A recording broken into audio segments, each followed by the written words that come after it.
Presentation of Fox Sports. We are Fox. We are Minnesota.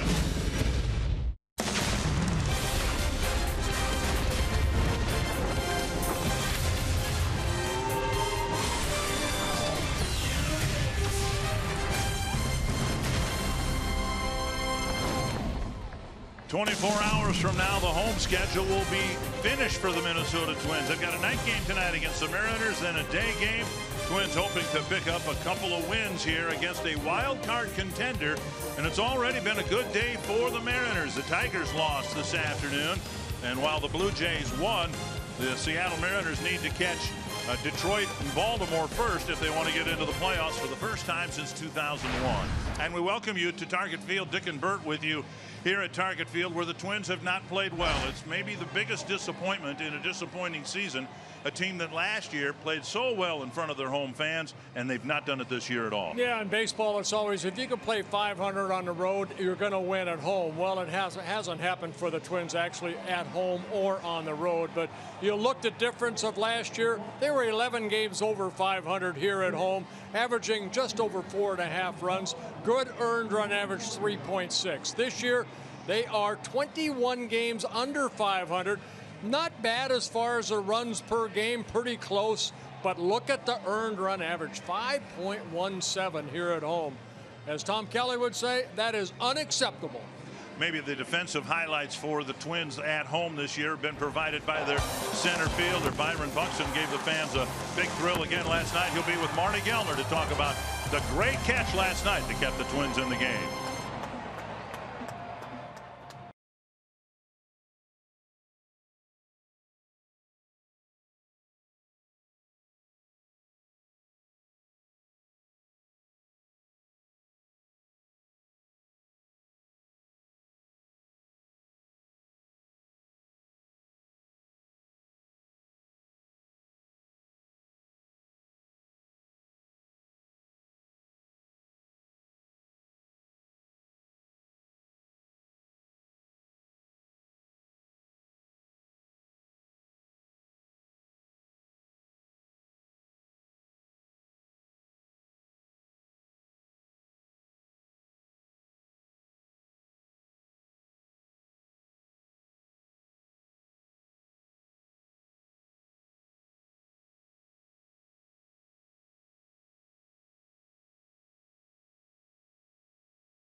North is presented by Menards. Save big money at Menards on all your home improvement needs.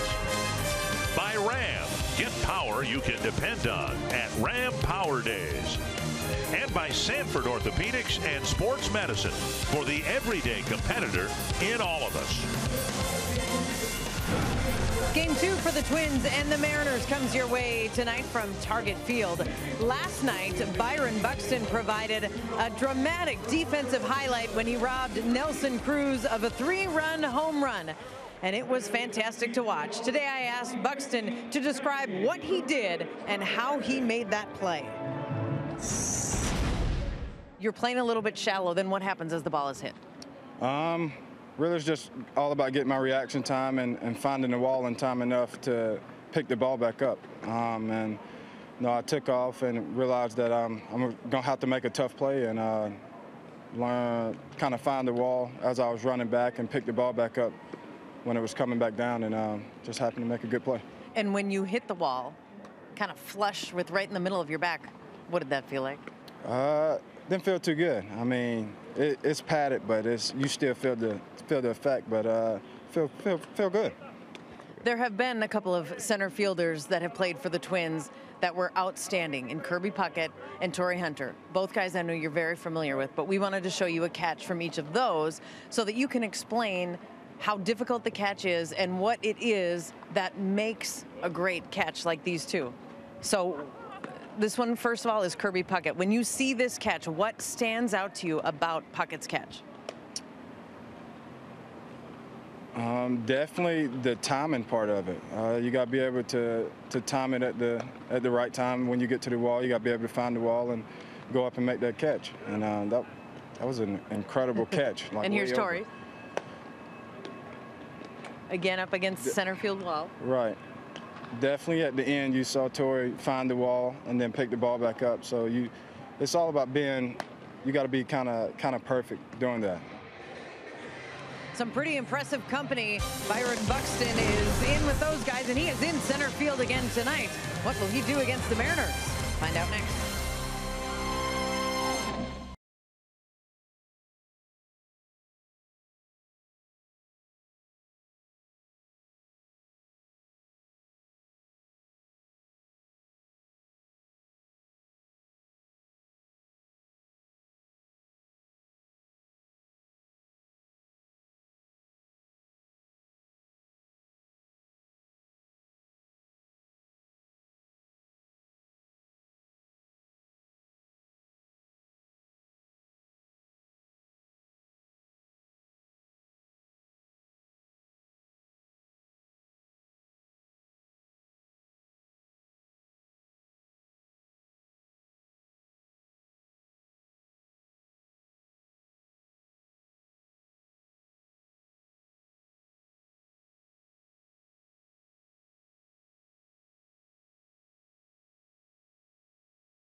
For this series, we had some rain last night, cloudy and cool here for game 2. We hope the rain will hold off tonight.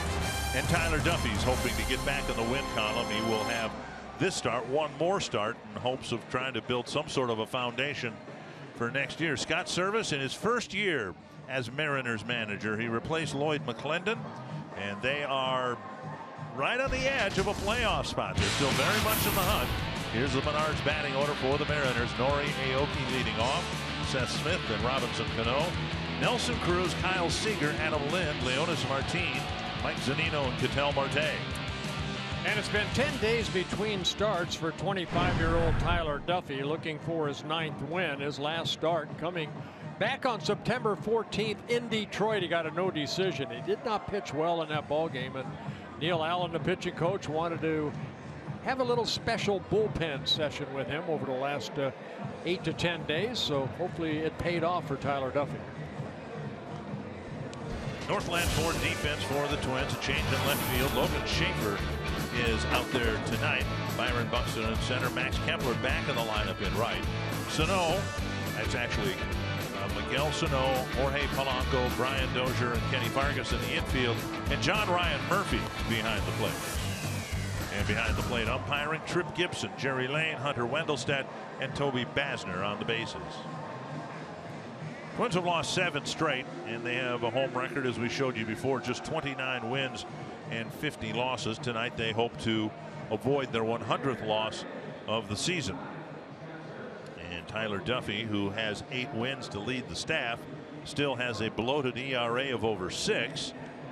We'll see if he can pin together a couple of starts at the end of the season reminiscent of his starts last year when he was called up to pitch so well for the Twins in August and September. He's never faced the Seattle Mariners before, so he should have the advantage if he can work ahead in the count.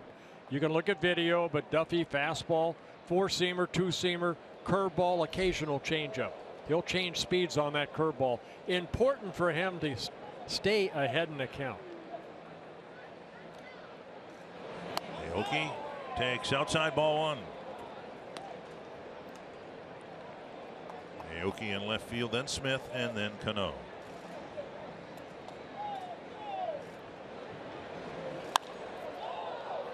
Lifted to right, and retreating is Kepler, right on the edge of the track, 1 away. It's been one of the issues for Duffey this year. That's a deep fly ball that was caught.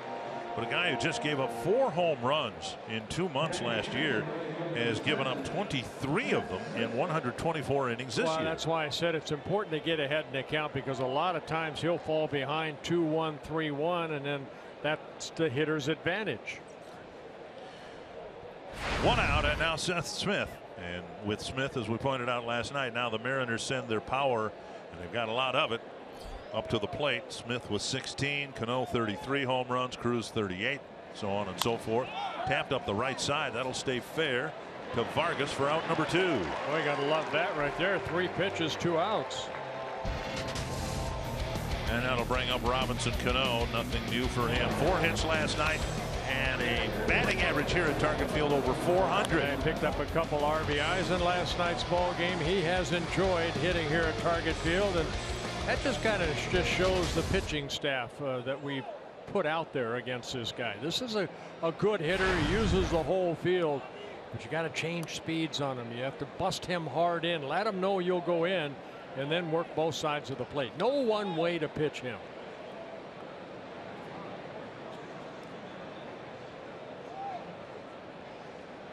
Make him move his feet a little bit too. Fastball down the middle. He looked a butt right there. With Polanco at short, Sano moving over by second base.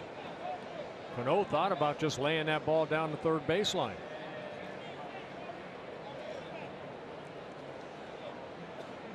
One strike from Duffey to Cano. Cano in his 3rd season with Seattle. 9 seasons with the Yankees. Duffey recovers, still has time, and has a very quick 1-2-3 first inning.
Down 1-2-3 on 5 pitches. Paul Molitor will take all of those he can get in his second year. Of course, the Twins had 83 wins last year, and with a week and a half left, roughly just 55 this year. The Menard batting order for the Twins: Brian Dozier leading off, Jorge Polanco, Robbie Grossman, Miguel Sano, Kenny Vargas, Max Kepler, John Ryan Murphy, Logan Schaefer, and Byron Buxton. And making just his 9th major league start, it'll be Ariel Miranda. Looking for win number 6. He has been outstanding, especially here in the month of September. A left-hander with a pretty good fastball, low 90s, very nasty split finger, and a changeup. And his slider is kind of a pitch in working. He's still working on that good slider. And the first man he faces, Brian Dozier. First pitch, swing and a miss. And Miranda will hit mid-90s with his fastball if he reaches back for a little extra. They say that the Mariners envisioned him immediately helping them out in the bullpen when they got him from the Orioles for Wade Miley. And out of necessity, because of injuries elsewhere in the rotation, they slotted Miranda into the rotation, and immediately he found some fastball command that he hadn't had before, and has pitched awfully well in a pennant race for the Mariners. Yeah, coming over from the Orioles, as you mentioned. Miranda, 27 years old, out of Cuba. He defected in 2014. Right off the end of the bat, and that'll spin towards the first baseman Lind. And Dozier literally hit it right off the end of the bat. He's looking at the end to see whether the bat cupped out, chipped when he made contact. One down. The Mariners out in the field have Nori Aoki, Leonis Martin, Seth Smith in the outfield. The defense brought to you by Northland Ford. Seager, Marte, Cano, Lind, the infielders, and Zunino behind the plate. One down. That'll bring up Polanco.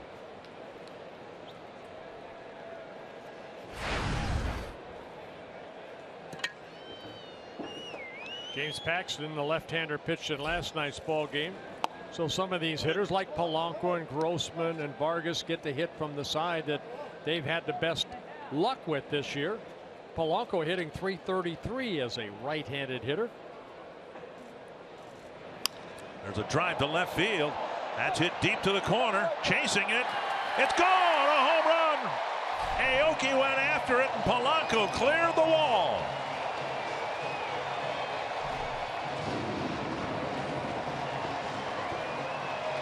Home run number 3 on the year for Jorge Polanco, his second as a right-handed hitter.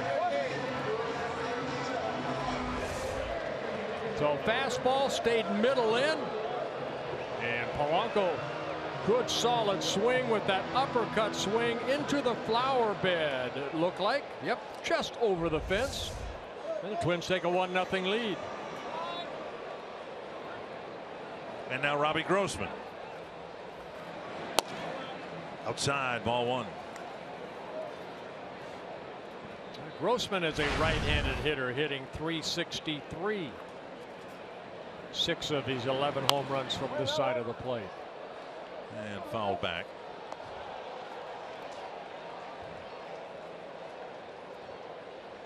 You know, over the last 7 ball games, Twins have only scored a total of 10 runs, and 7 of those coming on home runs.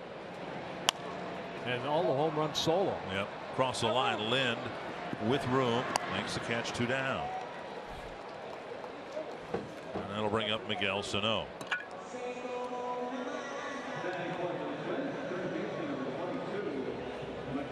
Polanco putting the Twins up early. Yep.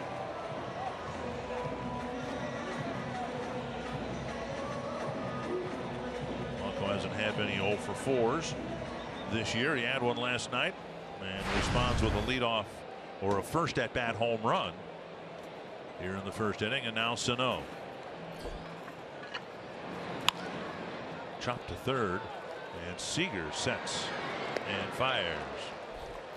The Twins take the first lead on Jorge Polanco's 3rd home run of the year, and it's 1-0.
Last night, Byron Buxton made a sensational catch in center field that robbed Nelson Cruz of a 3-run home run. Timed it perfectly, went up against the center field wall. And Buxton has put in a lot of work out there defensively. Takes great pride in that defense. And after the game last night, Kyle Gibson, who was the starter in last night's game, called that catch unreal. And Gibson also said that the following inning, Buxton came over to Gibson and apologized because there was a catch that he did not make. Buxton came in and dove for a ball and didn't make the catch. But that just tells you how much Buxton expects to do out there, Dick and Bert, how high his own expectations are of himself, that he would go apologize to Kyle Gibson that he didn't make a diving catch. Thank you, Marty. Talked with Buxton before the game today, and he says, yeah, he likes to play as shallow as he can. He plays a more shallow center field than most, and even with Nelson Cruz at the plate, he positions himself in center field so he can go back and do what he did to Cruz last night, and yet give himself a chance on those little flares in front of him. You know what? He's deja vu. He's just like Devon White. Devon White played a very shallow center field too when he was a teammate of mine with California Angels, and then also Paul Molitor had White in Toronto. But yeah, I mean, when guys play shallow like that, you know, I mean, they're going to hopefully catch some balls like that. And that's the ball that he thought maybe he should have caught. It was actually in his glove, and then you can see as they made contact with the turf, the ball popped out. Zipped inside 2-2. Yeah, Byron, as I complimented him on the catch last night, and he was just really upset he didn't catch that second one. That's what you want, to have a center fielder out there. Here's another one drilled to the gap off the bat of Cruz, and he has really been stinging the ball. He had a home run taken away from him. Then he hit one about 50 feet over the center field fence for a home run. Prior to that, he hit a double very similar to this double. So the Twins are going to have to find a way to miss the barrel of Nelson Cruz. Yeah, 27th double of the year for Cruz, along with his 38 home runs. Good solid swing. Ball left looked like too much of the plate, and Cruz hammering it to the bullpen area. Buxton has to retrieve it. So a leadoff double here in the bottom or top of the second. Kyle Seager will bat.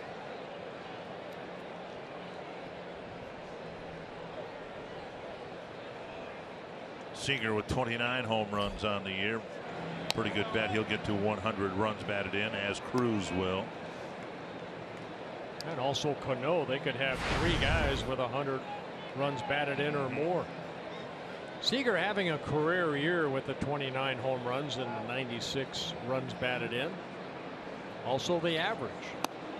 Fastball and a strike. 1-1. It's where lineups complement each other. You know, you have Seager kind of protecting Cruz, Cruz kind of protecting Cano. Adam Lind, a nice addition. He's got some pop in his bat.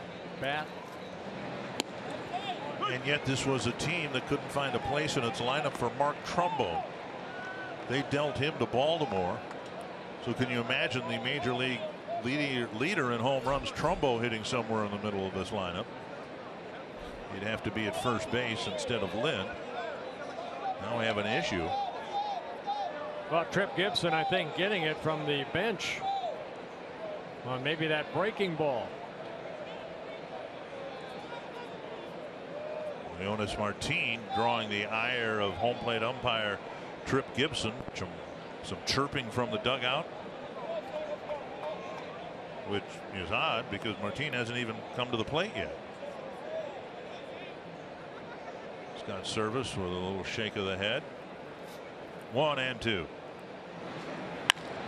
Fly to left, and Schaefer is there, and Cruz will simply bluff a tag. 1 down. Oh, we saw that fastball up right there. We saw a fastball up on Cruz. What Duffy needs to do is what he did so well in the first inning, keep the ball down. That little two-seamer, you see a little movement right there. That's the pitch to Cano that was hit right back to him. A 4-seamer, he'll work in on lefties, then that sinker away, and then the curveball. And now Lind.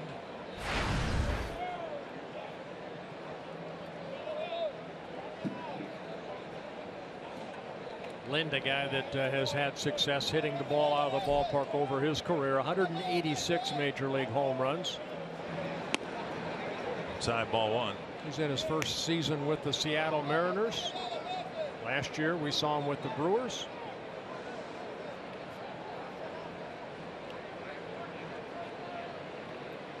One and 0. 2-0. Why would right-handed batters have such greater success than lefties? Lefties are doing fine against Duffy, but right-handed batters are hitting over 330 against Duffy. Yeah, 332. 17 of the 23 home runs he's given up have been to right-handed hitters. 3-0. Martin on deck. Yeah, lefties hitting 274. That's still on the high side. You know, his walk to inning pitch ratio was actually pretty good. You know, 31 walks in 124 innings. That's about 4 walks per 9, or excuse me, about 2.5 walks per 9 innings. But you fall behind, you have to come in with a hittable pitch, and they haven't missed it. He's given up 157 hits in 124 innings. Last year, Duffy held right-handers to a .255 batting average. It's almost the reverse of what Kyle Gibson. Gibson has had trouble against lefties, better success against righties. Tap to the right side. And Duffy to the bag and Cruz to third, 2 away. And that'll bring up Martin. And Trip Gibson with a little exchange with Martin.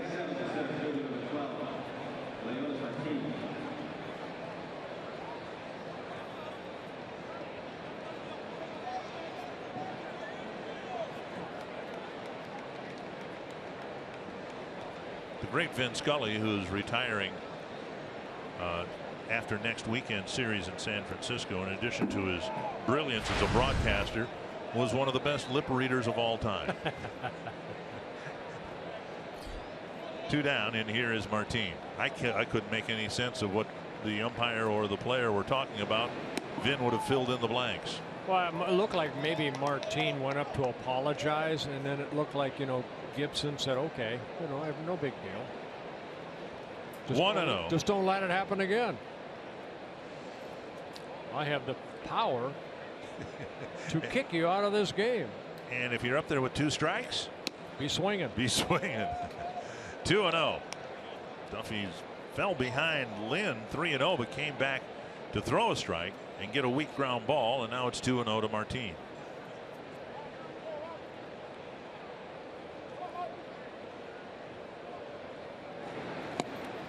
And late on the fastball. Mariners playing their best ball of the season right now, winning 13 of their last 20 ball games. They've won 7 straight on the road. Scott Servais hoping that the Mariners can leapfrog a couple of teams and sneak into the wild card game. They're almost at that point that they can't lose anymore. And now 2-2.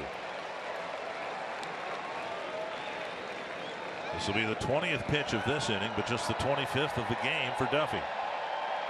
Yeah, Martin would like to get into postseason because his former team, the Texas Rangers, where he spent 5 years with them, they clinched last night to get postseason berth. 2-2. Struck him out, and Duffy pitches around Cruz's leadoff double and keeps the Twins in front 1-0.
Sports North is presented by CenturyLink.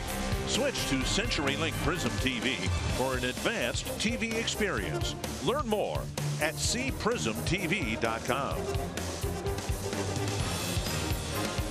For 2 minutes of the inning break, Trip Gibson and Scott Service were hashing out differences near the Seattle on deck circle. Everybody seemed to be pacified towards the end. Kenny Vargas takes up and away ball 1. It seemed to get a little more animated, if not angered, but at least more animated on both sides towards the end of the discussion. There's ball 2. But we hope that everybody's got things squared away now and nerves have been calmed. 3-0 to Vargas leading off the second. I hope that they go at it. We need a little excitement. But what about pace of game? You know? Ball 4, Vargas will go to first. And that'll bring up Max Kepler. Kids Appreciation Day is tomorrow, and the first 10,000 kids 14 and under get a TC cap courtesy of our family brand. Visit twinsbaseball.com and get your tickets today. Stocking caps given away again tonight. The myth that there's a Minnesota winter coming. Here's Max Kepler. Yeah, good to see Kepler at bat here. We ran into that wall, that short padded wall out in right field a couple days ago and missed yesterday's ball game. Said he's all right, raring to go. Twisting that neck a little bit. 5 straight out of the strike zone for Ariel Miranda.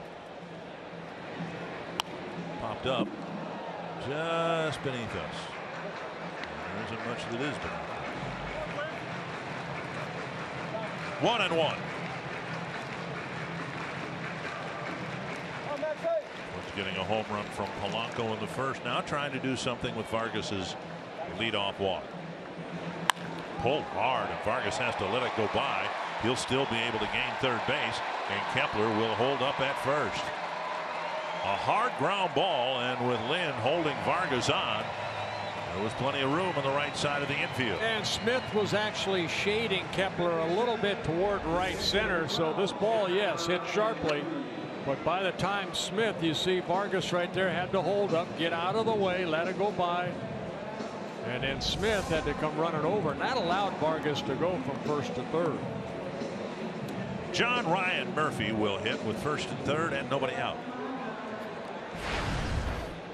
Figures that Murphy will catch tonight and 3 more games, let's say. So there's not much he can do with just 4 games left to do anything about the batting average. It's going to be a disappointment. But since his recall in September, he's 6 for 24. That's a .250 batting average with my Minnesota elementary math. Well, you can be 6 for 24. What's he going to do in this at bat? Runner in scoring position, nobody out. Good contact, hopefully drive him in. And if he does, he'll do it with an 0-2 count. Since his recall, a home run and 3 runs batted in. Mariners playing back for what they hope will be a double play grounder. Ryan trying to get one to the outfield. Picked off by the third baseman Seager on an 0-2 pitch. Murphy hit a laser for the first out. Nice reaction by the Gold Glove third baseman Seager. Murphy hit it on the butt, but Seager playing off the line, going to his left, comes up with that line drive out. And now Logan Schaefer. And Miranda saying thank you very much.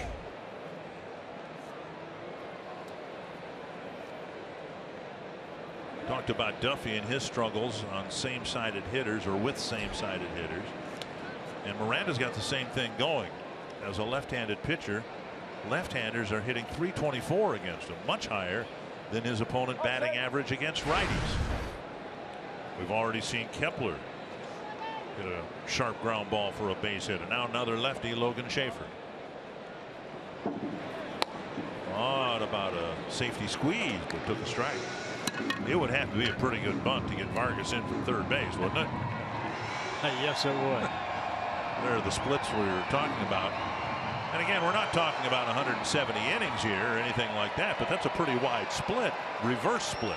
Well, the thing is, most clubs would put more right-handers up, so maybe not as many at bats against lefties. And now strike two taken by Schaefer. And he's got one here. I tell you, Miranda coming into this ball game over his last 4 starts, an ERA of 2.16, and he's 4-0. 25 innings pitched over those 4 starts, only 14 hits allowed. Schaefer 4 for 12 against lefties since his call up to the Twins. But he's right where Murphy was, standing up there with an 0-2 count. And they say Miranda, when he is on, he has a nasty split finger. That is his strikeout pitch.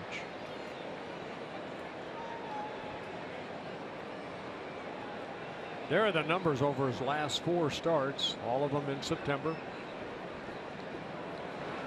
Up high. 1-2. That was a off-speed pitch of some sort.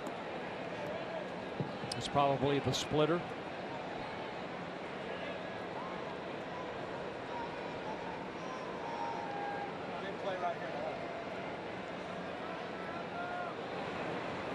Driven deep to right, but it's going to hook foul.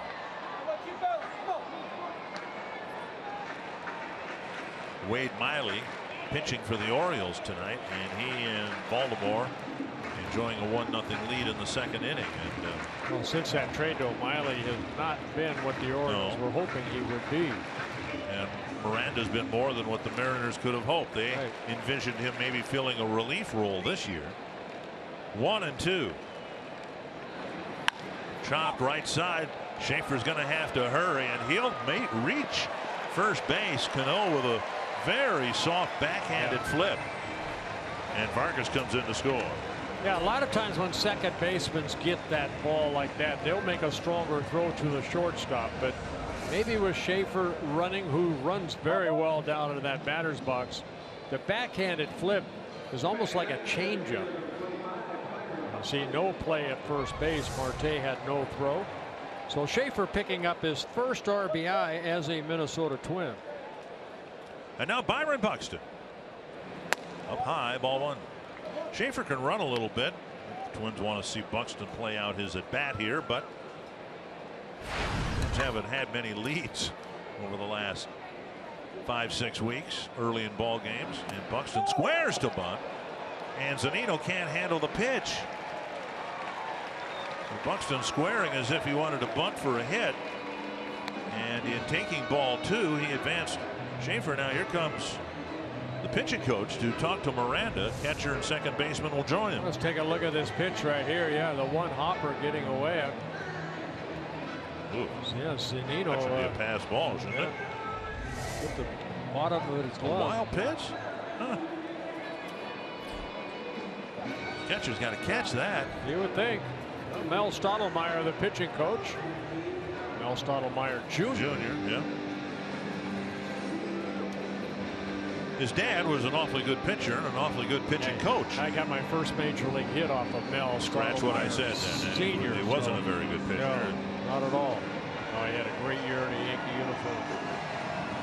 Felt bad for him because he came on the scene with the Yankees when they started their very sharp decline around 1965. 2-0 to Buxton.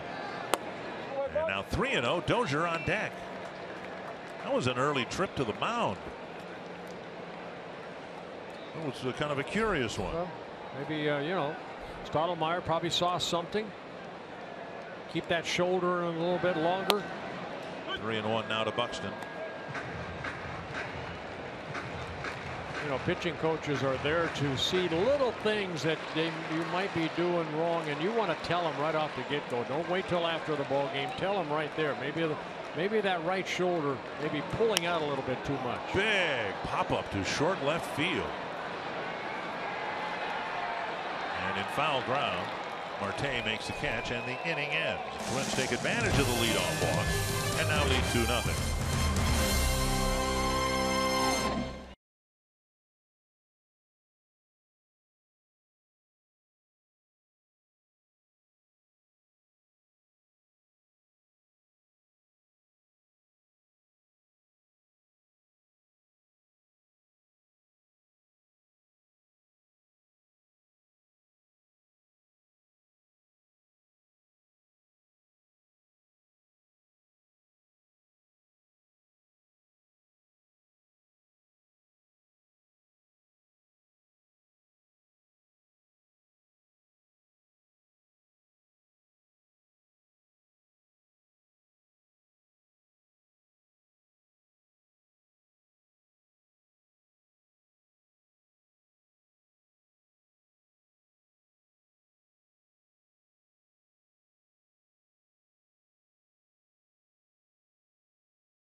Francisco Rodriguez was 1 strike away from getting his 45th save. He allowed the tying run, and then this 3-run home run by Eric Hosmer, who almost lifted it off the dirt. Rodriguez gave up 5 runs in the 9th inning, and a terrible loss for the Tigers as they lost 7-4. And now that opens up the door for the Orioles to leapfrog back ahead of the Tigers in the wild card standings if they can win their game tonight. Yeah, one thing that Hosmer has done this year, he has had really good success against the Tigers. Sano gets down on a knee to make sure he gets the ground ball from Zunino. 1 down.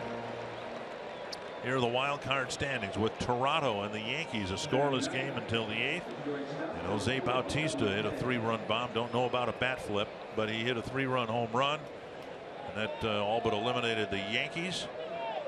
And the Orioles now 2 games behind the Blue Jays, but again, it really doesn't matter. The home field, I guess, will be dictated as to which wild card team finishes first. But to just get in and to set the playoff field, the Orioles have a great chance here tonight. And everything we said about the Tigers last night, how they were in the driver's seat, they controlled their own destiny, all of that, and that might change tonight if the Orioles win their game. Marte drops it down foul, 0-2. Here's Bautista's home run in the 8th inning against the Yankees. The game's scoreless at this point. And I didn't see a bat flip. And a more urgent run around the bases. Yep. Well, he's saving it. Hey, doing it in Toronto. Look at the crowd in Toronto. Boy, they supported their team. 2 strikes, and now a ball lined softly to Polanco. 2 down. Pretty good first trip through the order for Duffy, including his ability in the 2nd inning to pitch around the leadoff double and keep the Mariners off the board. If you noticed anything, they were working on his mechanics, and it wasn't anything at least as noticeable to me as having Barrios bring his hands up over his head, but some more subtle changes that they wanted Duffy to work on. You know, I think Neil Allen just wanted him to work a couple times in the bullpen, concentrate down, trust that little 2-seamer that we've seen him get some outs on. And you know, he left a lot of pitches up. You know, so maybe just a little mental break. Get away from it for a little bit. Watch your teammates, watch the other pitchers, and take a deep breath, and if you have 2 starts left, make the most out of it. Hopefully build off of just the 2 starts, but go into the offseason with a better taste in your mouth. Right. 1-1. The batter is Nori Aoki. I know one thing Duffy has a habit of doing, and we all do it. You have a tendency to fly open. Your upper torso flies open so quickly. It doesn't allow your arm to catch up. But so far so good. What I've seen from Tyler, he's keeping that left shoulder in. He's working in the breaking ball, that fastball, more the 2-seamer that got on the inner half of the plate to Aoki. Always go off where the catcher's setting too. Watch Murphy. Where is he going? Going back inside. And pitch left up and away, and he nearly decapitated a teammate in the dugout. And the more innings that Duffy will get comfortable out there, when you have that relationship with the catcher, if you miss inside. That's the way that you're trying to pitch. Not throw, but pitch. See if they go back in again. It's more the breaking ball, I believe. Yep. And another one left out over the plate. And that breaking ball right there, it spun out of his hand, didn't really get through that ball. And Duffy's a guy that'll show emotion out there. He's not happy at this pitch right there. He saw that he hung it. You see him kind of, move his head a little bit, and a little upset. Better breaking ball. Now you were an emotional. One thing we saw the other day, I'm going to go back to Justin Verlander when he pitched against the Twins. I bet you 4 or 5 times he threw a bad curveball that he wasn't happy with. He came right back with a better one because he knew exactly what he needed to do to get that ball to where he wanted it to go.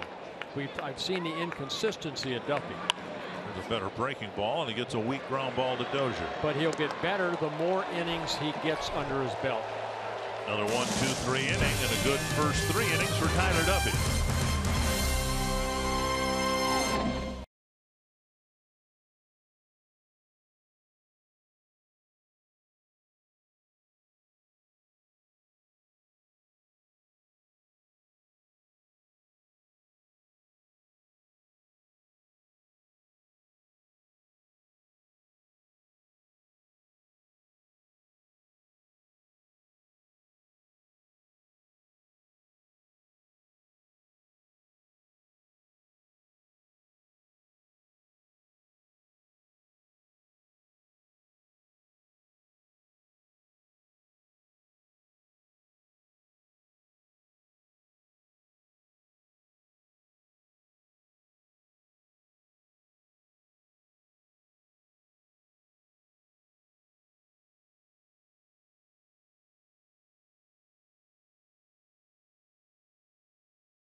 Visit NorthlandFord.com and your local Northland Ford dealer today.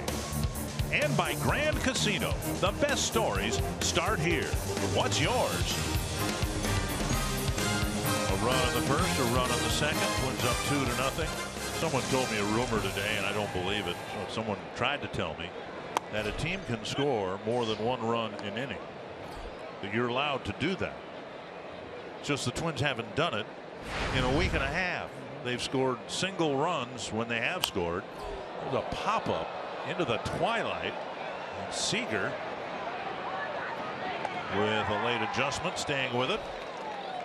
Makes the catch, 1 away.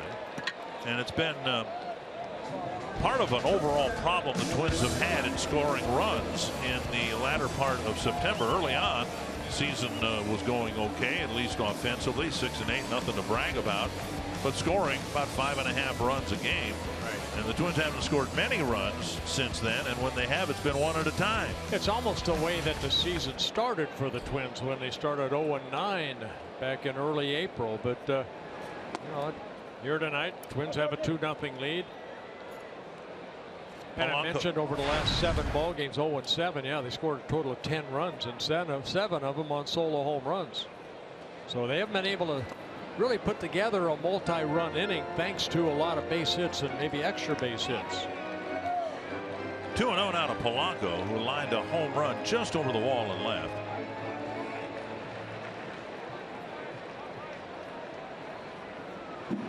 Three and 0. Grossman on deck. Yeah, Polanco's home run, that was his first home run hit here at Target Field. The other 2, one in Cleveland, his first major league home run, the other one in Detroit. And a strike on the outside corner. Polanco in the first inning, second batter that Miranda faced threw a fastball inner half of the plate. The uppercut swing gave the Twins an early 1-0 lead. Grounded to Seager. Seager's about as good as they come over there, and he makes the play. 2 down. That'll bring up Grossman. You know what's amazing is Seager a couple years ago won the Gold Glove. He's made 22 errors over there this year. 2 down, and Grossman will bat. He fouled out to Lind in the first inning. Last time the Twins scored more than 1 run in an inning was in the 4th inning in Detroit a week and a half ago, and they scored 5 in 1 inning against Matt Boyd. Strike 1 to Grossman. Orioles now lead the Diamondbacks 2-0 at Camden Yards. Grossman on 1 hop to the shortstop Marte. And Miranda has a quick 1-2-3 3rd inning.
One of the best ever to play this game.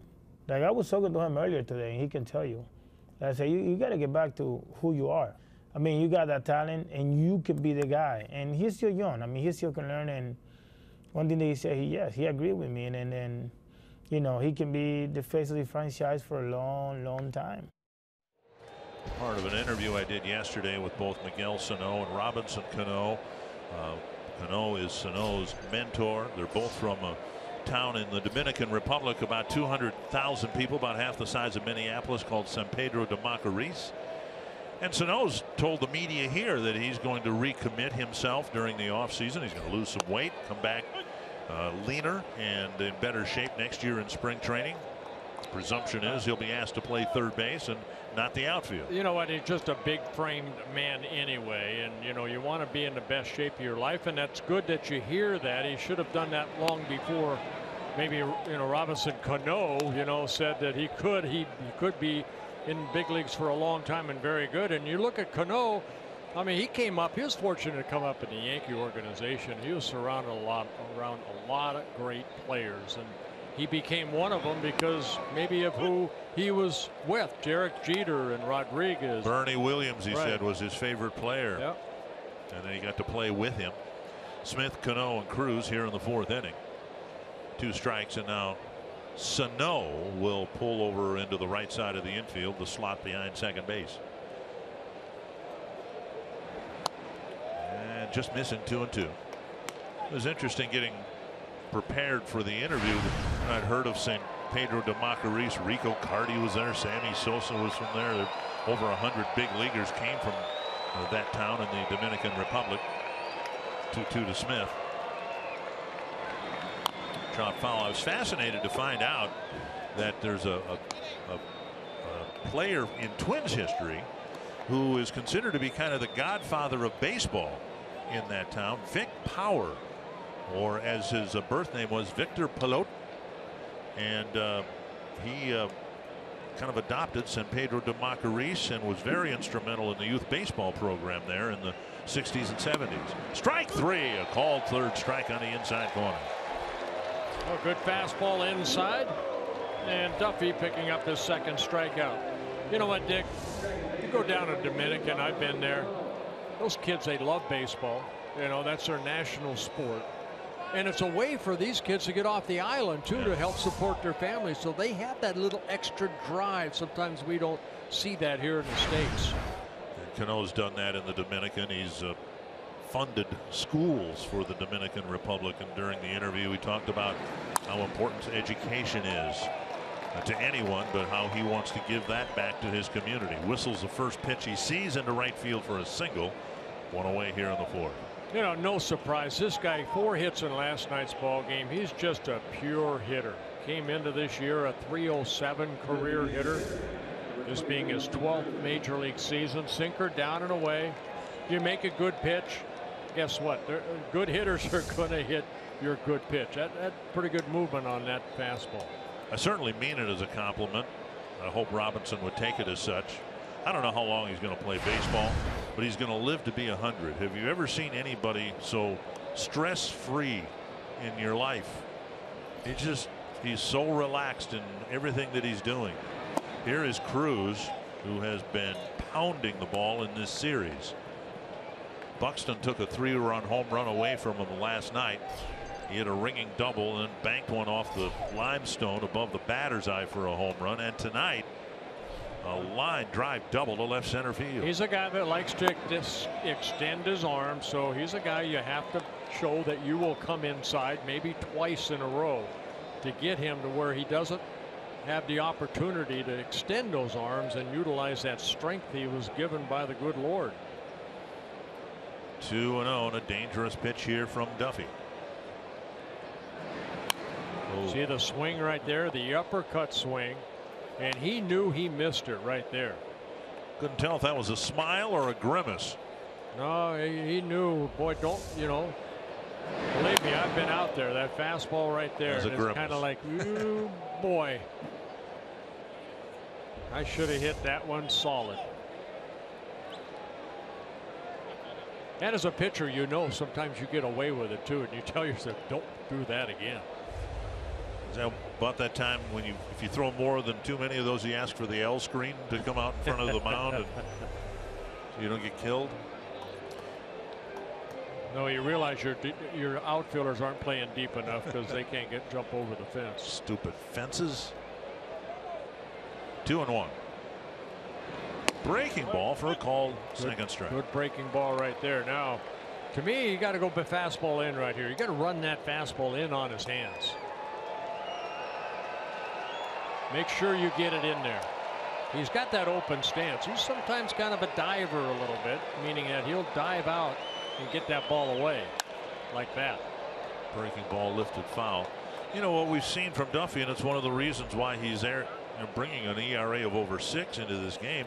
He doesn't have that fastball command. And yeah, fastball in would be a great pitch, but if you don't feel like you can command and get the ball where you want, you run the risk of pitching into a tie game. And it's not a matter of throwing that fastball in to hit anybody. It's a matter of busting it in on his hands. And I'm talking about 3-2. 50 pitches now. I'm talking about right in here. That's where I'm talking about. Well, not on 3-2 though, not right? 3-2, but I'm talking 2-2. Breaking ball, hook foul. And he left that breaking ball up. We need Larry DeVito back down there. Ball boy boxed that one up. That's all right. He's getting high fives and encouragement from those around him. Cano at first. Yeah, Cano, one time stole bases, not anymore. He's only attempted one this year, and he was caught. Fastball, tie game. Yep. Into the third deck. And Cruz is having a very destructive series against Twins pitching. Everything he has hit is hit right on the button. But I think if we showed all the 3 or 4 hits he's had, the 2 home runs, the 2 doubles, they are out over the plate. He has that uppercut swing. Are we going to continue? And we've seen it all summer long. Twin starters not pitching aggressive inside. But that's what we were talking about, fastball command. Murphy wanted it down and away, and it was up and in. Yep. So back-to-back days for Cruz to hit a 2-run home run, and that's home run number 39 on the year, and a game just like that is tied at 2 apiece. Kyle Seager will bat with the bases empty in a 2-2 game. 111 was recorded last night as the exit velocity, 111 miles per hour, one of the fastest of the year. He just topped it. And he just topped it. You know, he missed that pitch. I believe the 3rd pitch of that inning, he missed it, and you could see him grimace saying, boy, I should have hit that. Well, he made up for it. And again, if Duffy is able to command the fastball and put it where the catcher wants it and where he's called for it, for all you know, you can have a double play grounder and you're out of the inning. 2 strikes to Seager. And now 3 strikes. 2 strikeouts in the inning, 2 away, and that'll bring up Lynn. This week on Vikings Beyond the Gridiron, you can take in the historic night in team history with last Sunday's home opener and hear what's made Stefon Diggs such a standout in year 2. And Brian Robinson reflects on his 10 years in the NFL.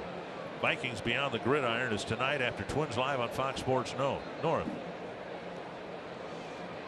You know, I really believe that Jose Barrios and Tyler Duffy can have some success at the major league level, but until, and you mentioned it, Dick, fastball, they cannot control that fastball, they're going to get hit just like that. Liner to center off the bat of Lynn. And Murphy's going to go out and talk to Duffy right here. There's got to be a purpose behind every pitch. And that was more or less, you know, just I'm going to throw it as hard as I can. And Lynn jumped all over that high fastball. 3rd hit of the inning. Quick trip to the mound with Martin. Lined up to hit next with a runner at first and 2 down. Martin struck out swinging his first time up.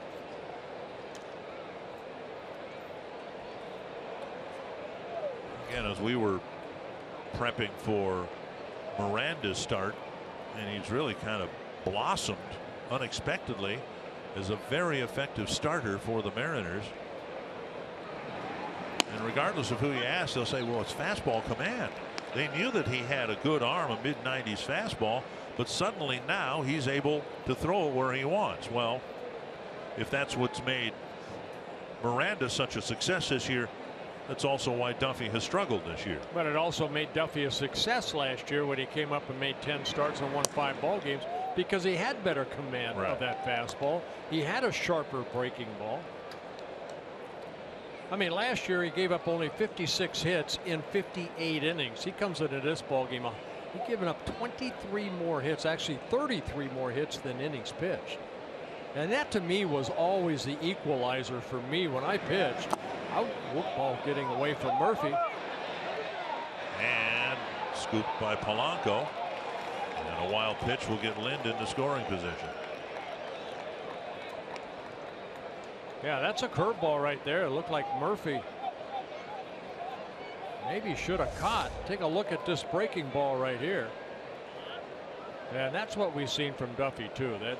That's a wild pitch right there. His 8th wild pitch of the year. He could actually hit the umpire Gibson and not Murphy's glove. 2-1 now to Martin. You could call that a curveball. That's nothing more than a big slurve. Meaning it's bigger than a curveball, but it just keeps going.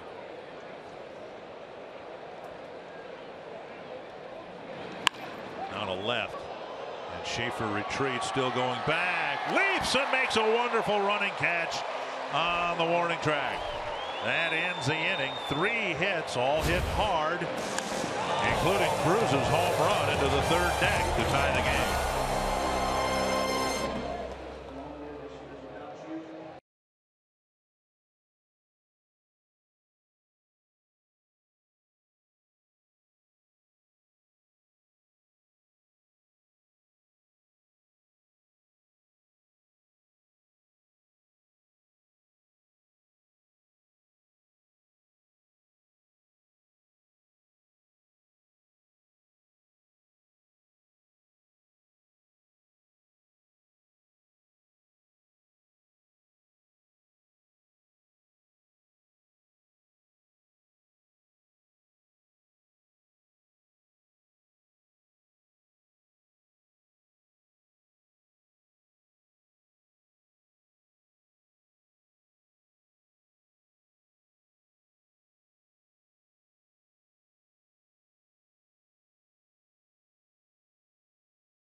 That we are outstanding in trivia.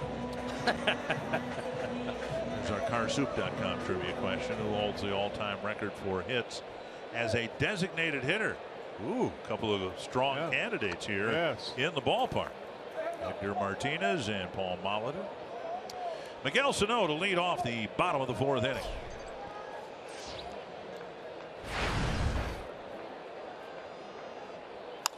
Drilled deep to left, to the corner, gone. And just like that, the Twins are back in front.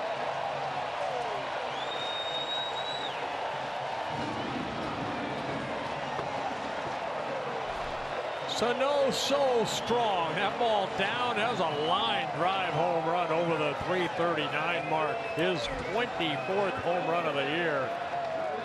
And wow. That did not take long to get out.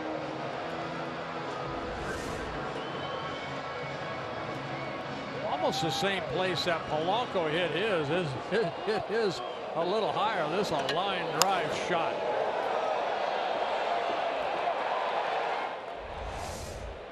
And now Vargas takes outside, ball one.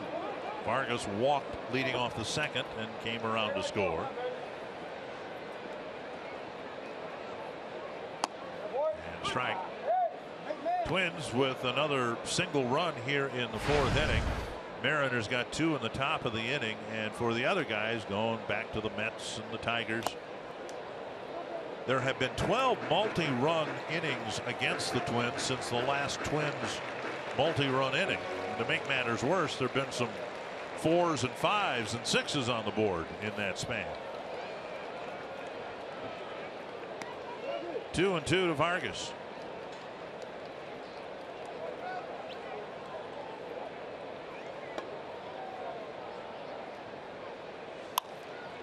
Chip shot to short right. Racing in is Smith. And he'll get there, one away.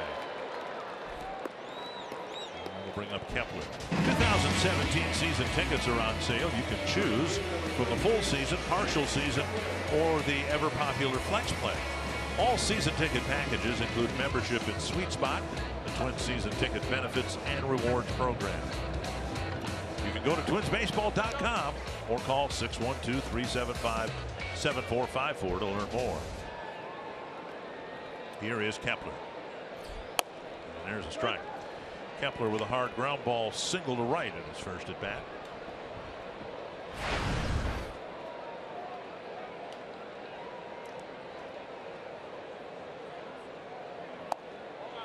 One and one. You mentioned last night the Texas Rangers clinched their American League West title. 5th time they'll be in the playoffs in the last 7 years. 1 and 1. 1 and 2. Then they had to play a day game today. And won.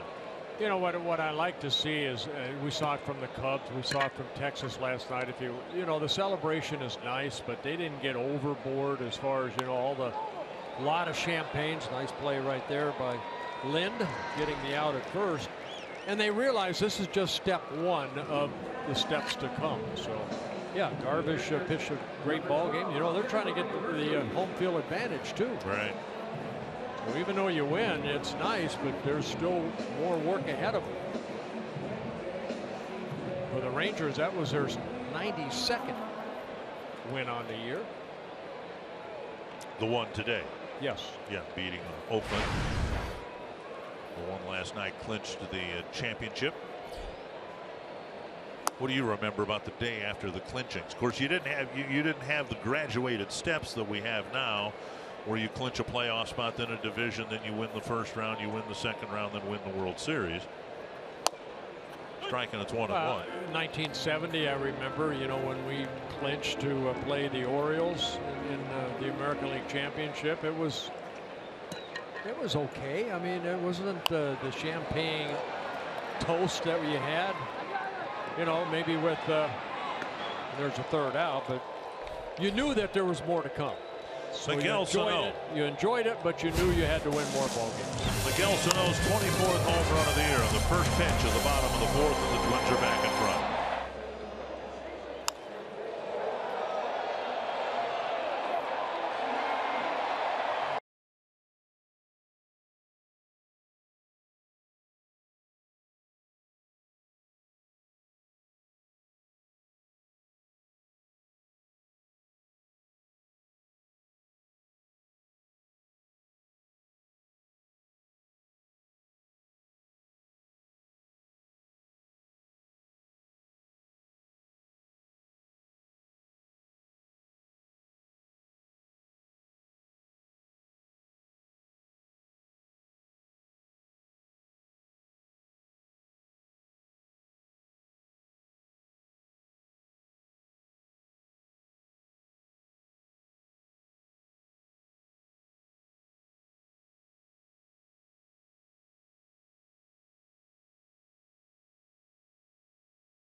Now in the 5th inning inside the Minnesota Lottery Winners Circle, and we have $100 worth of scratch-off lottery tickets for Miss Dawn from Claremont, South Dakota, who is here with her family celebrating her 80th birthday. Happy birthday to you. What happened this morning when you picked up the family in Claremont ready to head to the ballpark? Well, I walked into their house and seen that sign that they had made, and I said, oh, no, you can't do that. You mean the sign with the blinking arrow? That's right. And they said, oh, yes, we're doing it. Well, look what it got you. Got you on TV and got you $100 worth of scratch-off tickets. Well, that's awful good. Don, what happened the last time you were at Target Field? Who did you meet? Oh, Dick Bramer. You met Dick? Yeah. He probably doesn't remember it, but... Oh, you know what? I bet Dick does. He was walking around the concourse, but you said you haven't met Bert yet. No, we haven't met Bert. Well, maybe for your 80th, Bert's going to show up in Claremont with a blinking sign and birthday wishes for you. But we've watched him pitch a lot, so... We all have, and we've enjoyed it, and we enjoy your birthday as well. Happy birthday, Don. I hope you enjoyed here. Well, thank you very much. Guys. Happy birthday, young lady, and you are here by Circle. I like Claremont, South Dakota. It's a population 127, about the same population of my hometown, Dumont, Minnesota. It's north and east of Aberdeen, and kind of between Groton and Britain. And it's nice to see a lot of people celebrating their birthdays. We met down on the field. I know you met Margaret down on the field, 90 years old. Bunt. Duffy's going to have to hurry, and they just got Marte by a step, a sacrifice, getting Zunino, who reached on an error to second base. Yeah, the Polanco error, that's his 12th error of the year. That allowed Zunino to get the first, and then Marte advancing him over.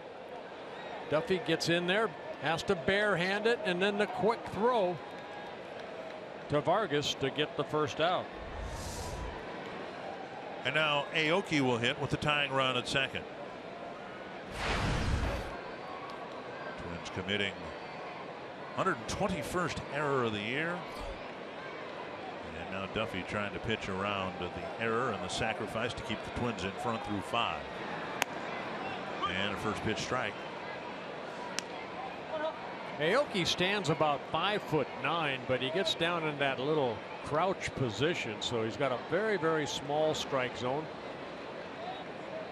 He's hit some home runs, but more of a line drive type hitter. Uses the whole field.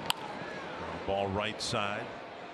Vargas will take care of it himself and look across the diamond with Zunino now standing on third.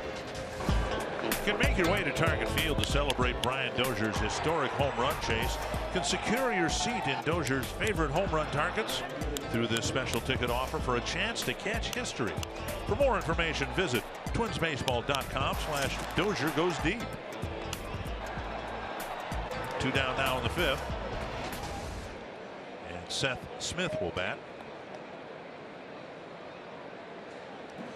Smith with a grounder to Vargas and a strikeout so far tonight against Tyler Duffy. Yeah, Duffy got ahead in the count, then busted a fastball inside for the strikeout. There's a call third strike. Second of 3 that Duffy has so far. High fly right center field. Kepler over. Buxton over.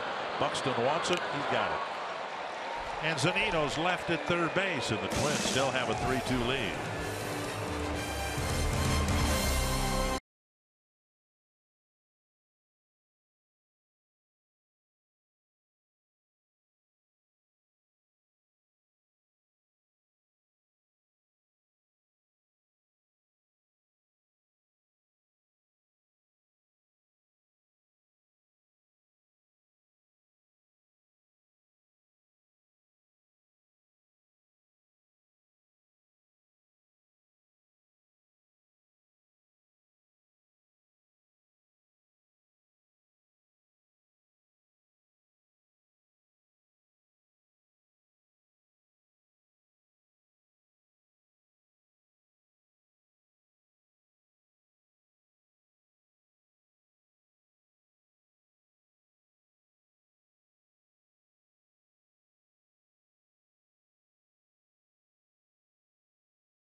new fans of the game. Once you're not enjoying the ball game. She's got her hands full. And then some. And the Twins with a 3-2 lead. And now Drew Storen will come into pitch for the Seattle Mariners. Yeah, Storen getting traded over from the Toronto Blue Jays on July 26th. For Storen, he's making his 15th relief appearance as a Seattle Mariner. 14 innings. He's allowed only 3 walks, 11 strikeouts. And Logan Schaefer will lead things off. Schaefer hit a slow ground ball to Cano that ended up scoring Vargas from third base. That was an important plate appearance and RBI for Schaefer because Twins had first and third, nobody out. And then Murphy lined out. The Twins needed to make sure they added a run in that situation, and Schaefer got the job done. Net foul, and it's 1-1. Again, Schaefer's first RBI as a Minnesota Twin. Schaefer's other major league experience coming with the Milwaukee Brewers back in 2011 to last year.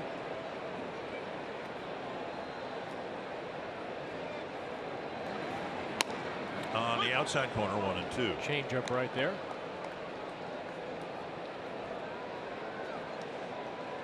Storen with a fastball, and then the good changeup. Box strikes presented by Ram. 1-2 to Schaefer, then Buxton, then Dozier.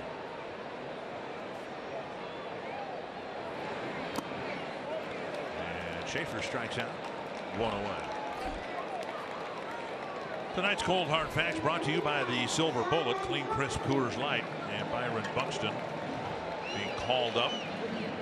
And in September, he's looked like the player the Twins hope he will be from here on out.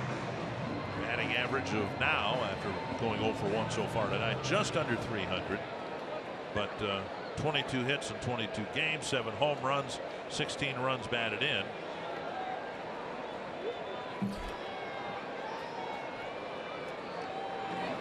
Great defense in the outfield. That is an area of concern for the Twins. One of the disappointing things this year has been the outfield defense, and I think everybody feels a whole lot better with Buxton being out there. There's a breaking ball clipping the outer half of the plate. 1 strike.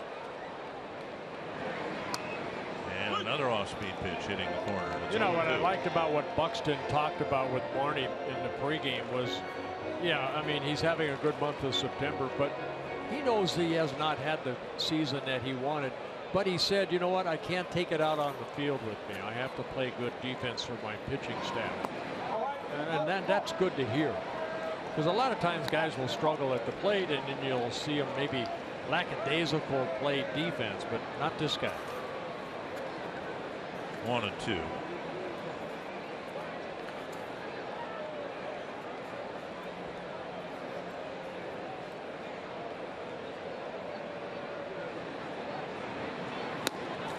Fastball got him, and Buxton strikes out, 2 down.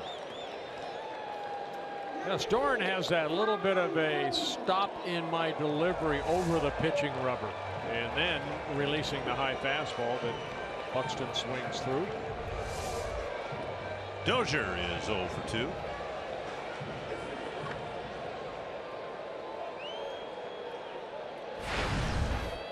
Dozier with a ground ball to first.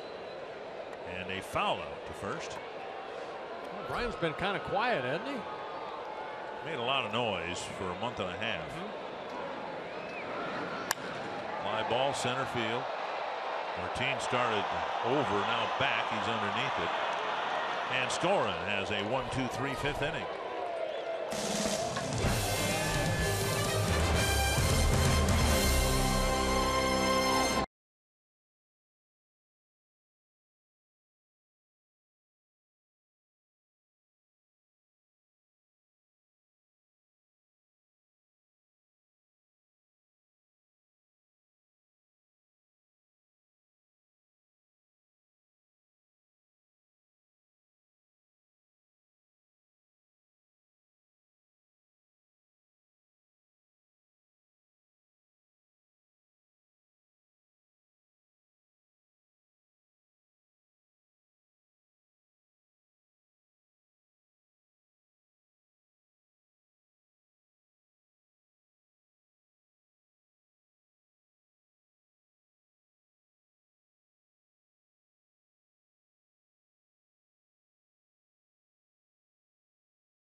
40 home runs, a lot of home runs. Someday 50 from him, you think? I would have said yes. Yeah. For him, yes.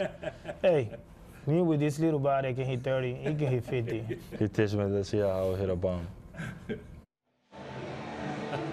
Well, Sano hitting a home run a few moments ago. That's his 24th of the year. And Robinson Cano saying, yeah, if I can hit 30 with this body, he ought to be able to hit 50 with his. What you're looking at, a 23-year-old on the right side, a 33-year-old on the left side, and you know what a guy to look up to in Robinson Cano.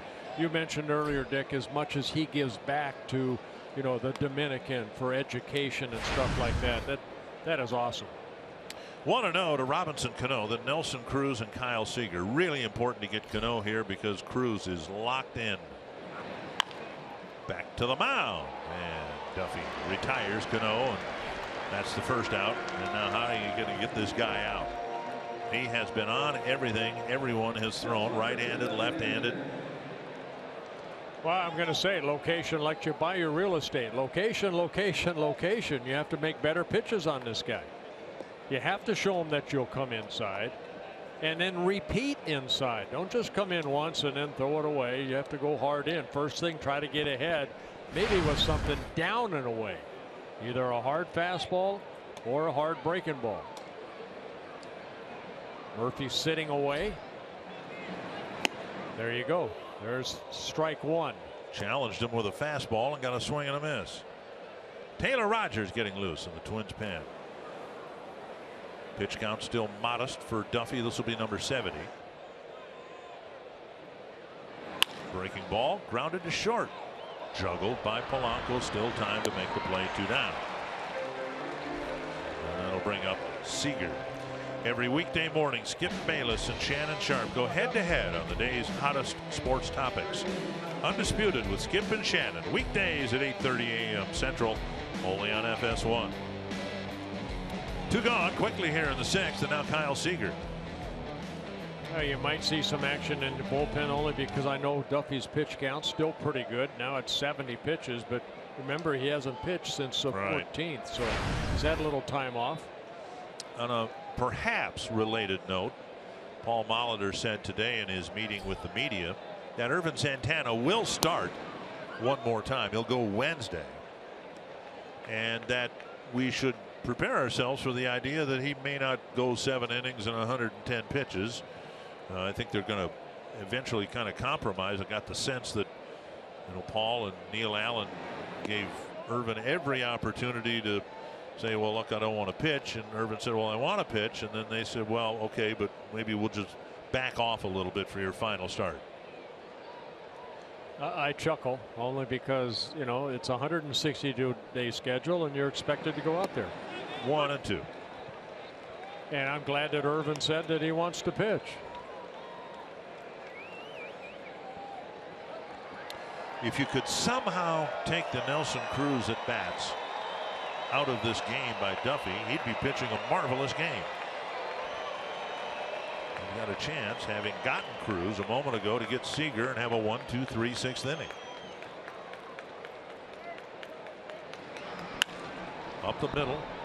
Ball just about hit the second base bag. Polanco stays with it, throws Seager out, and Duffy has his 1-2-3 6.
Sanford Health injury report. More bad news for the Giants. They just can't seem to get on track.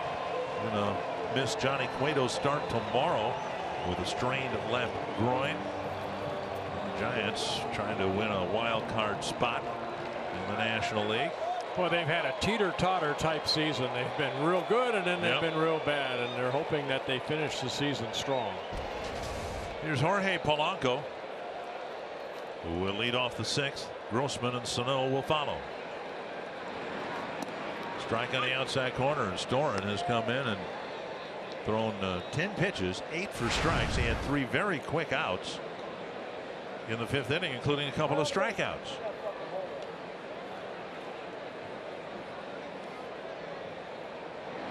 Swing and a miss. You know, if you're a coach and you want to teach somebody how to pitch, kind of watch Storen right here. You always say, you know, take your time over the pitching rubber, get to your balance point. And it's almost like he's taken a lesson right here from somebody, saying, okay, I'm going to get up, I'm going to stop a second, and then explode toward home plate. Big short fly ball to right field. Smith under it, making the catch, 1 away. Let's take another look at Storen's delivery. You know, they always say allow your arm to catch up to your body. And what he does, he has a little hesitation right here. And then you can see the foot on that pitching rubber. Watch it push off that pitching rubber. And then the explosiveness toward home plate. The effect seems to be adding a little more life to his fastball. We saw Buxton strike out on a pitch that was more than a foot out of the strike zone. He got Polanco to pop up that one that was up out of the strike zone. Now Grossman with a weak roller to Cano. 5 up, 5 down quickly for Drew Storen. Carsoup.com trivia question. Again, pretty much a slam dunk. It's not Joe Mauer. That was my answer for one of my trivia questions. How about Harold Baines? Pre-game. It's just as a designated hitter. I'm going to go with Edgar Martinez. David Ortiz. Huh. I guarantee you Harold Baines is in there. Oh yeah, look at that. Too. Yep. I thought he said retired. See, well, we got that. Okay. David Ortiz is still playing for another week and a half, and then the postseason. Here's Sano. A ground ball to third and a laser to left, putting the Twins back in front 3-2.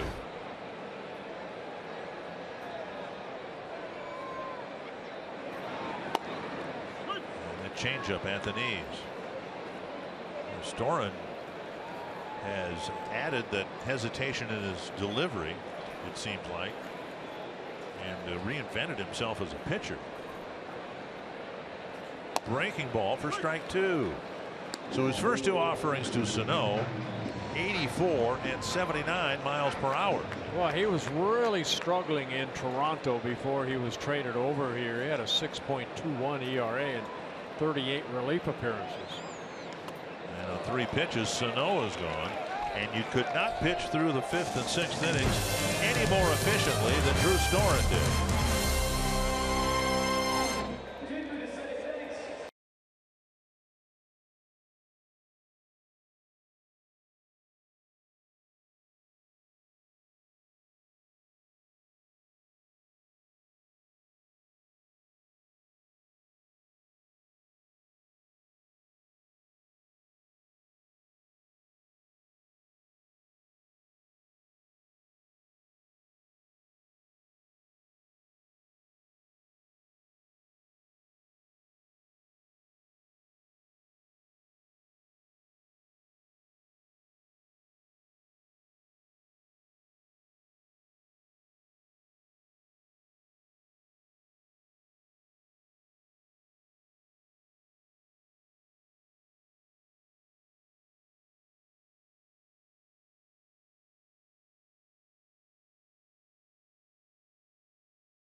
hope to end a 7-game losing streak. Here's our Grand Casino story of the game. Yeah, Jorge Polanco, the second hitter for the Twins, hit a home run, made it a 1-0 Twins lead. Twins added another run in the second, 2-0. But Nelson Cruz made it a 2-2 ball game with his 39th home run, his second 2-run home run in this 3-game series. And this saw Sano hit a line drive home run, his 24th of the year, giving the Twins a 3-2 lead. And Tyler Duffy giving up just the 2 runs on the Cruz home run, and now in the 7th inning he'll pitch to Lynn, Martin, and Zunino. Breaking ball, strike 1. Yeah, Duffy's out there because what he did in the 5th and 6th inning, 6 pitches to get out of the 5th inning, 8 pitches to get out of last inning. First inning was what, just 5 pitches? 5, yep. He's had some quick innings. 1 strike. Lynn now behind in the count, 0-2. Well, one thing we've seen him leave some pitches up, but all in all, his pitches are down. The breaking ball has been down. Just a mistake to Cruz in the 4th inning. Breaking ball, grounded foul.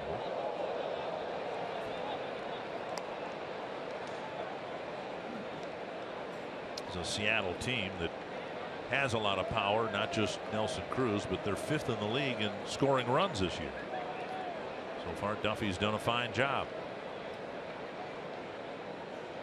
See all 3 pitches underneath that strike zone. Ground ball, and Polanco fields and flips one away. That'll bring up Martin. Last 4 outs recorded on ground ball outs. Orioles leading the Diamondbacks 6-0. So the Mariners, who need to pick up some ground on the wild card competitors, still hoping to pick up a game on Detroit, who lost in stunning fashion this afternoon. But it looks like the Orioles are going to win. Sano, bare hands, fires. What a throw by Sano, and a nice scoop by Vargas, 2 away. We've seen this play from the big man at third base. As big as he is, he's quick. And then he can barehand that ball. Of course, he's got big old paws, and that helps. But look at him pick up this ball on the run. Able to get something on it. And Vargas over there gets the little 1-hop to make an all-around great play. 2 down here in the 7th. And Mike Zunino will bat.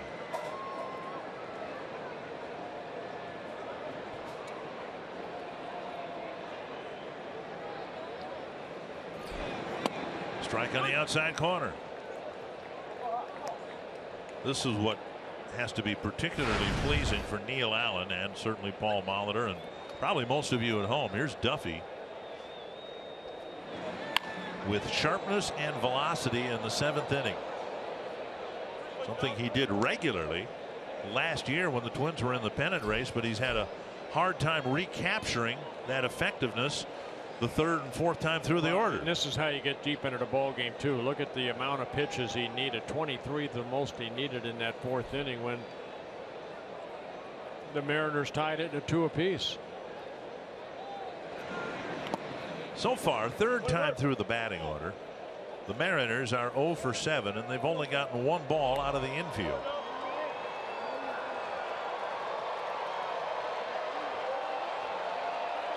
One and 2.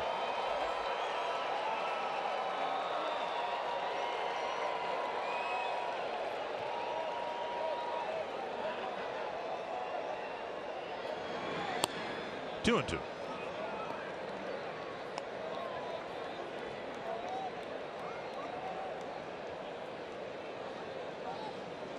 Clinging to a 1-run lead, hoping to end a 7-game losing streak.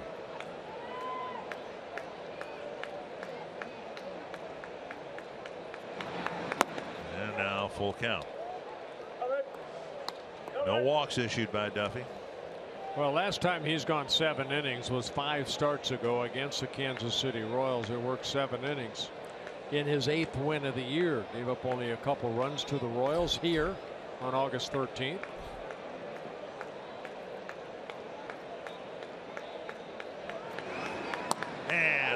swing on a pitch that would have been ball 4.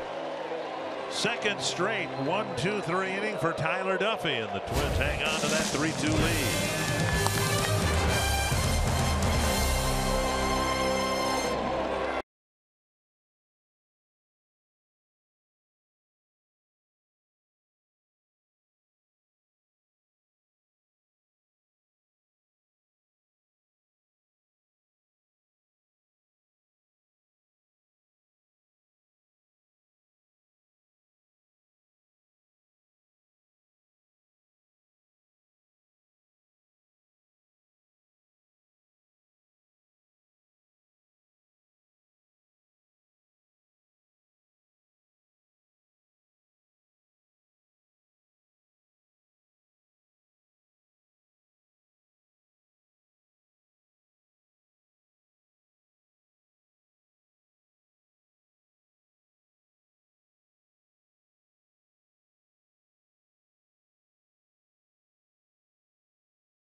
Be a wonderful feeling for Paul Molitor to be able to sit next to a guy who's pitched as well as Duffey has after 7 innings. Yeah, very good pitch count for Duffey. 85 pitches, 60 for strikes. So you look at the 60 to 85 strike ratio. He really attacked the strike zone well here tonight. A lot of ground ball outs. Of course, you're going to make some mistakes throughout a ball game when you throw 85 to 100 pitches, but Duffey has responded well since the 2-run home run he gave up to Cruz in the 4th inning. When he gave up one more hit after that. Let's see if the Twins can tack on some insurance runs here as they bat in the home half of the 7th inning. Relieved that Drew Storen is out of the game, and now Evan Scribner relieves him. Yeah, Scribner making just his 8th relief appearance coming out of that bullpen. Spent most of the season on a disabled list with some right shoulder problems, and activated on September 1st in his first season with the Mariners, the last 4 seasons with the Oakland A's. Vargas, Kepler, and Murphy will bat. Vargas 0 for 1 with a walk, but he came around to score after drawing his leadoff walk in the 2nd. Vargas takes strike 1.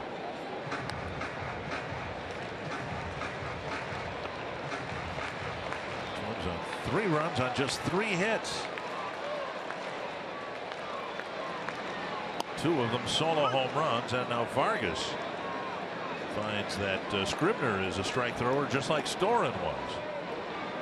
Yeah, they have a good bullpen. They have a combined earned run average at 3.7 out of their bullpen. Pulled foul. Breaking ball right there by Scribner.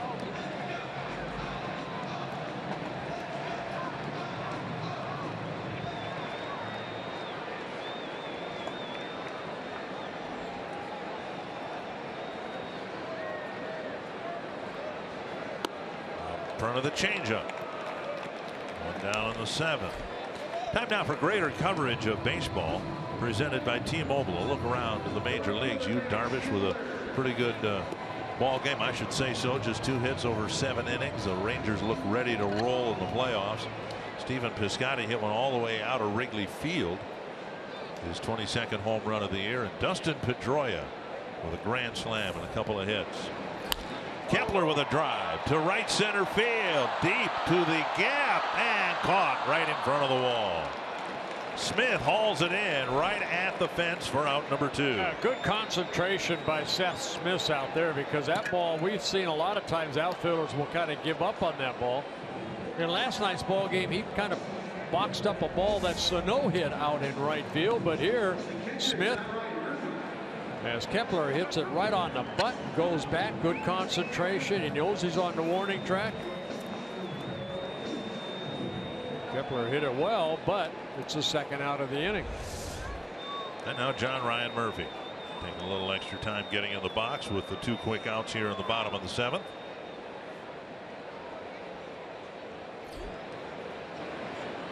Breaking ball. Murphy backs away and the ball breaks over for strike 1. Murphy lined out to Seager, who made a nice catch of a hot smash in the second.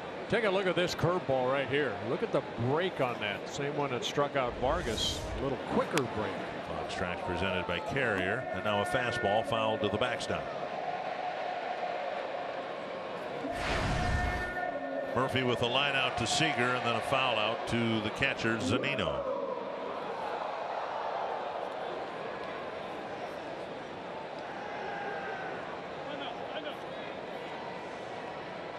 Yeah, Scribner, 31 years old, originally signed by the Arizona Diamondbacks. He came to the big leagues with the Padres the last 4 years with the A's. Had a good year last year. And the shoulder problems at the beginning of spring training or during spring training put him on a disabled list. Last year with the Oakland A's, 54 relief appearances, 60 innings. He struck out 64. He walked only 4. And Murphy couldn't check in time. Twins have been set down 3 times in a row, 1, 2, 3, as we head to the 8th.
In action over at Target Field, I'm Anthony LaPanta in Mall of America studio. Join us tomorrow as these same 2 teams close out the series.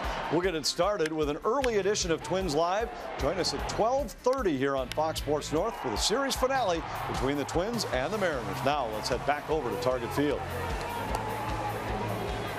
And I'm going to be sad all day tomorrow because it's the last home game of the year, and I know this has been a very disappointing year for Twins fans. And it's been a very challenging year for the field staff. Taylor Rogers coming in for the 54th time. But I love coming here. I love working with the people that I get to work with. And so tomorrow will be a decidedly bad day. Does that include me? But you're going with me on the road. Oh, okay. For better or worse, you're going with me on the road. Yes, I'm looking forward to it. Taylor Rogers will lead off the 8th, or a pitch in the 8th. And the Mariners have a pinch hitter. Sean O'Malley coming in to pinch hit, a switch hitting infielder. And O'Malley takes a strike. O'Malley, and then Aoki, and then Smith. And Rogers hopes after the Smith at bat, he's walking off the field. Bluff bunt and another strike taken, 0-2. O'Malley is a pinch hitter, 2 hits in 7 at bats.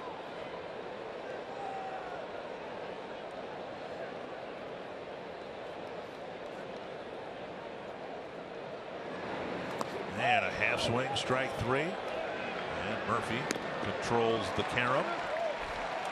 And a quick first out here in the 8th. MLB.TV Premium, the #1 live streaming sports service, delivers everything you've come to expect and more. You can watch every out-of-market game live in HD on over 400 supported devices. It includes a free subscription to At-Bat Premium, the #1 app for live baseball. Blackout and other restrictions apply, so visit MLB.TV for details.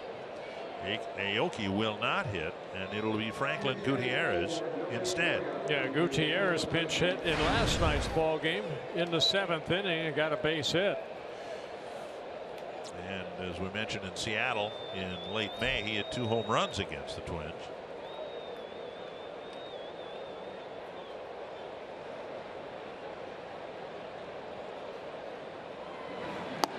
And Rogers gets ahead. 93 miles per hour and at the knees. Gutierrez 6 hits in 27 at bats as a pinch hitter.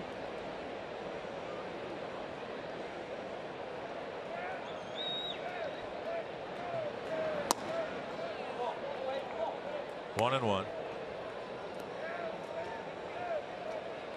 It's one thing Scott Service has done throughout the summer. He's used a lot of opportunities like this to get guys in there as pinch hitters. 138 now at bats for their pinch hitters. Twins have 60. It's almost a National League total with all the pinch hitters used in the National League style game. 2-1 to Gutierrez. Gutierrez in his 7th season with the Mariners. Came up with the Indians. On the ground, he's gotten bigger and stronger, and was once considered to be, well, a Byron Buxton type. You know, a very speedy guy, a great center fielder. In fact, that's why the Mariners got him in the first place. They wanted to rebuild around defense, and Gutierrez was a central part of that. No pun intended. He won a Gold Glove back in 2010, and Rogers picks up his 2nd straight strikeout. This one called. And now Smith will be called back. And Lee will hit. Well, good fastball. Caught the corner inside exactly. Look at where Murphy had that glove, right in the glove. Good control. Lee has some power, and he will hit for Seth Smith.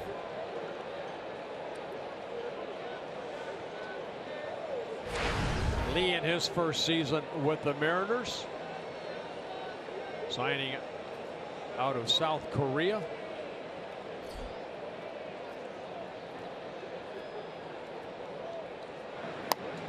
Down and away, ball 1. Yeah, Lee is a pinch hitter, 7 hits and 22 at bats with 2 home runs. Field playing a few steps deeper than normal to try to cut off an extra base hit. Check swing and a strike. Yeah, Lee spent 15 seasons in South Korea and also played in Japan combined. Hit a lot of home runs, 323 home runs in those 15 years. Fouled back, and he lost his helmet a la Carlos Gomez. This copyrighted telecast presented by the authority of the Minnesota Twins and may not be reproduced or retransmitted in any form. Any accounts and descriptions of this game may not be disseminated without the express written consent of the Minnesota Twins. 1-2 to Daiho Lee. And now 2-2.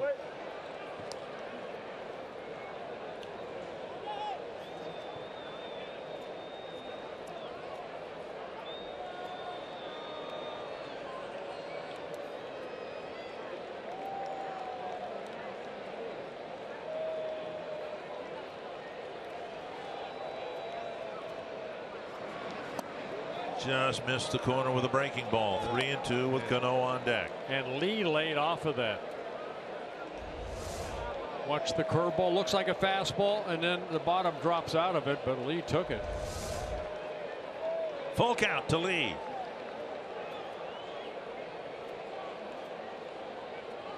Fastball got him looking. What an inning for Taylor Rogers. 3 strikeouts and a 1-2-3 8th inning.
The 8th inning at Target Field, and when this one is wrapped up, we will bring you analysis and breakdowns in Twins Live presented by CenturyLink. And in that show, we will look at a fantastic start from Tyler Duffey. 7 innings against these Mariners, just 4 hits and 2 runs allowed for Duffey.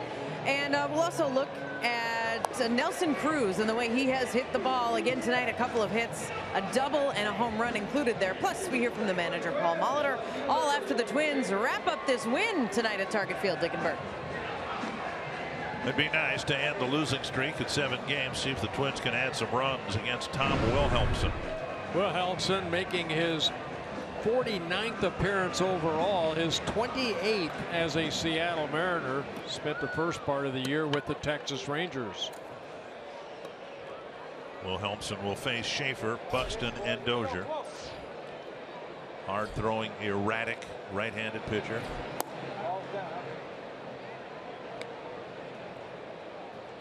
And ball 1 just off the outside corner. Different fielders out there for the Mariners. We'll get you updated on that as we see this next pitch. 1-1. Heredia is the new left fielder. Gamble is in right. And O'Malley is at short.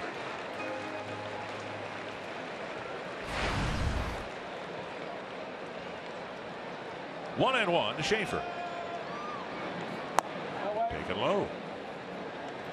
Wilhelmsen's been around. He's a known quantity, and you can imagine the Twins here, Schaefer and Buxton and Dozier, being a little more patient than maybe they were with Storen, who came in pumping strikes right away and had 2 very quick innings.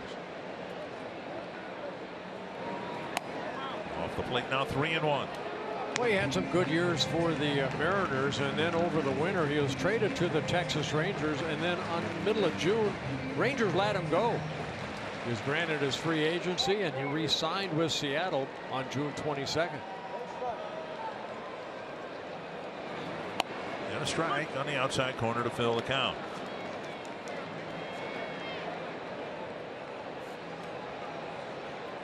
Buxton on deck.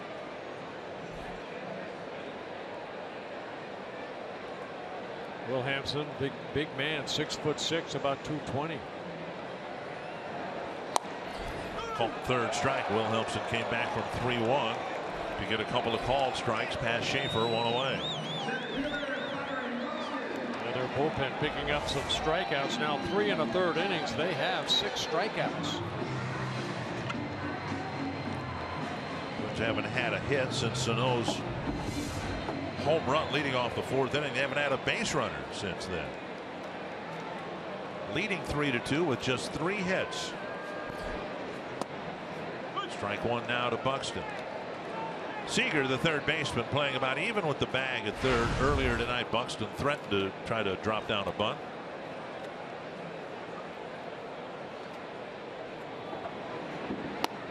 To swing and took strike 2. 2 good curveballs there. Buxton struck out in the 5th inning, taking a couple of strikes and then chasing a fastball up in his eyes. Tapper to third. Seager fires across. Safe at first is the call by first base umpire Jerry Lane. And the Mariners may challenge it, knowing full well that the original call usually stands on a challenge, but we'll see. Yeah, Scott Servais already wanting to take a look. You can't play this ball any better. You get rid of it quickly, throw the cross the diamond, and then the bang bang play. That's close enough. I'll bet you they're going to keep him at first base. Jerry Lane, the crew chief, calling him safe at first base. No, that one might be overturned. You have to really slow it down when the guy is that fast. Well, again, that just shows you the speed of Buxton. It's a routine ground ball. Wasn't hit very hard, but Seager got it, threw it quick as he could, and Buxton made it close, whether he's out or safe. Out is the call. So a 2-hopper to third is an out. 2 away in the 8th, and Dozier will bat. Take another look right here. Lind getting the ball in his glove before Buxton can get that right foot on the bag. Right there. 2 down, bases empty for Dozier. He's 0 for 3. Brian, right now 0 for his last 14 at bats. Deep to left field. Way back and caught at the wall by Heredia. Just got it off the end of his bat. 3 up, 3 down in the 8th. Brandon Kintzler will be asked to save a 1-run lead.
And a half haven't been able to present Brandon Kintzler with too many save opportunities. He'll have to earn it if he gets it, because Cano, Cruz, and Seager are the 3 he'll face. Cruz in last night's ball game, he hit one off the limestone out in center field. Saw the speed of 111 miles an hour, and then here against Tyler Duffy in the 4th inning, 114 miles an hour at 493 feet. So they're telling me that that one right there that Cruz hit is the longest home run I've ever seen in a major league game. I saw Ben Ogilvy's 481-foot shot at the Metrodome. Brandon Kintzler typically, or at least when he's successful, keeps the ball down with some sink, hard to elevate. We'll see if he can get the save here in the ninth. It's been a while since he's been on the mound. You have to go a week ago, Saturday, against the Mets. In that 12-inning ball game that Kintzler last pitched. So he did not pitch in against the Tigers. Here in game 2, he's trying to pick up his 15th save. Kintzler blew a save in that game, gave up 3 hits, including a home run. And he'll face Cano, Cruz, and Seager. Critical game for the Mariners. As Bert mentioned before, they have very little margin for error.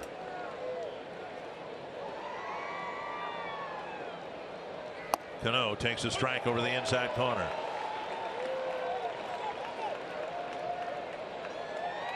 Four hits last night, a single and a run scored tonight.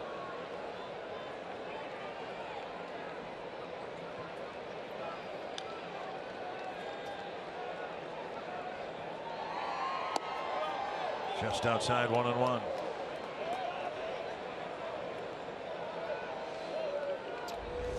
Well, Kintzler, a guy that lives on the corner. See the little tail just outer half of the plate.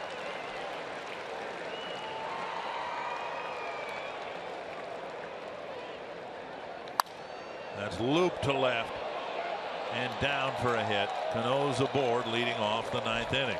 Right off the end of the bat. And he's aboard for Cruz. And nobody out. I think Cano going to be pinch run for right here, but here's a ball tailing away, and Cano doesn't try to, pull it. He just sees it away, and even though the bat shatters, almost breaks in his hand, he gets a base hit, his 2nd of the ball game and his 6th in the first 2 ball games. And the pinch runner's Mike Freeman. He'll run for Cano. You can see Cano gesturing about the movement on Kintzler's fastball. Cruz with a double, 2-run home run and grounder to short. Strike 1.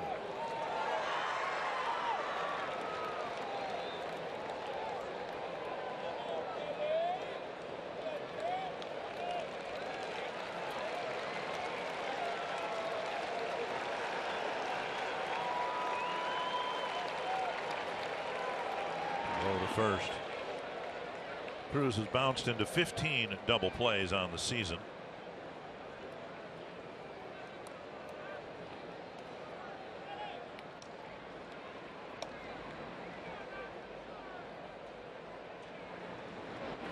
Tapper to third. Sano juggles it. Everybody's safe. He tried to throw to second, couldn't get a handle on the ball. Second Twins error, both on the left side of the infield. And this one in a key spot in the 9th inning. Yeah, you know what Freeman put in, just not to steal a base, but to get from first to third. That's a ground ball that Sano maybe, and this is a youngster right here, still learning defense at third, trying to turn a double play, almost too quick, and then he lost the grip of the baseball, and it becomes an error, so puts runners at first and second, nobody out. For Sano's 18th error of the year. Oh, the tying run at second. Nobody out. And Seager the batter. Seager was waiting for maybe another pinch runner for Nelson Cruz, but none coming out of the dugout.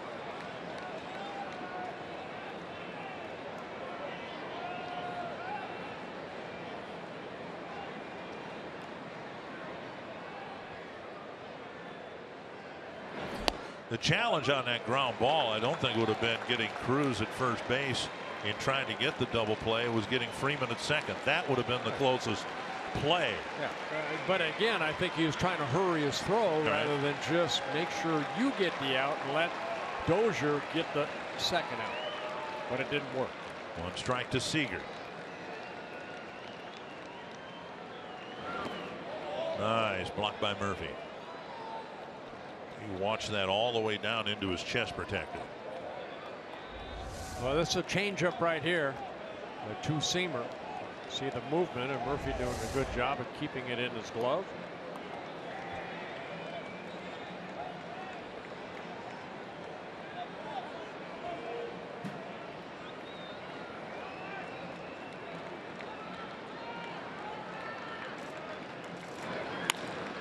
Sano to the third base bag, flow, throw, and Vargas picks it, double play.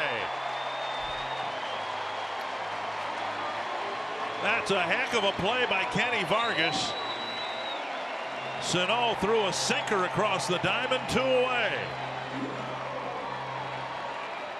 And it looked like about a 100-mile-an-hour sinker, too. This is, you know, it does the right thing right here. Get the lead runner at third, and then across the diamond. Oh, Vargas picked it clean. So you get the out there. The toughest of possible picks, backhand side, right on the edge of the grass, and Vargas stayed with it. Tying run at second, 2 away.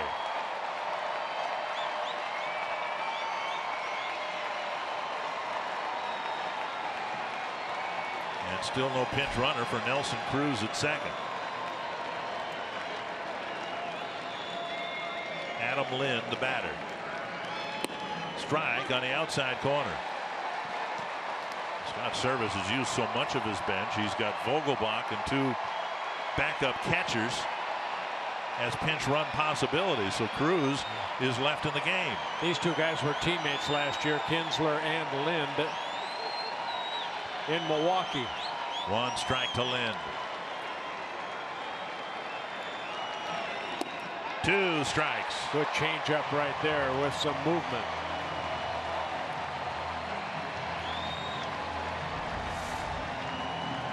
Pull the string. Great location. First 2 pitches right there.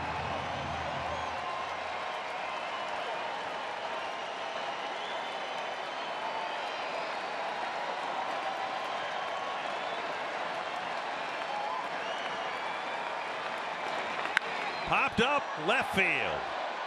Schaefer comes in. And the Twins beat the Mariners 3-2 on just 3 hits. But they were timely hits. Kinsler picks up his 15th save, and a good win for the Twins.